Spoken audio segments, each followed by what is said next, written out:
يا ترى ازاي يوم كانت بداية صعبة ينتهي بفرحة كده؟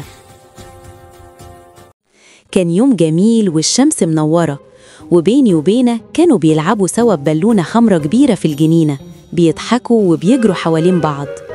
وفجأة الهوا عالي جامد والبالونة طارت منهم وطلعت لفوق السما، وكل ما يحاولوا يقربوا منها كانت تبعد أكتر.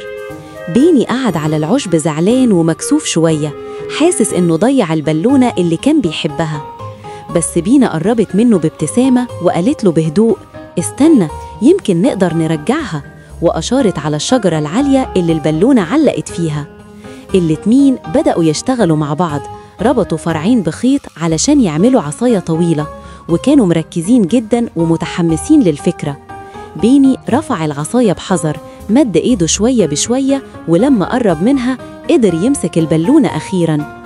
ضحكوا الاتنين من قلبهم وقعدوا يتفرجوا على الغروب، حاسين إنهم مبسوطين عشان اشتغلوا مع بعض وملوش أي حاجة صعبة بالإصرار.